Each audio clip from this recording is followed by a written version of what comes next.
அடிமந்த காட்டு ஓரத்துல மத்தியான நேரத்துல காத்திருக்கட்டா தினமும் காத்திருக்கட்டா வெள்ளை சோள சோறு வச்சு காண பூவையல் அரைச்சி ஊட்டி விடட்டா உனக்கு ஊட்டி விடட்டா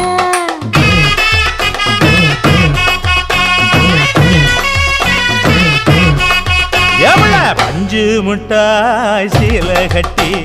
பட்டு வண்ண லவக்க போட்டு கஞ்சி கொண்டு போறவள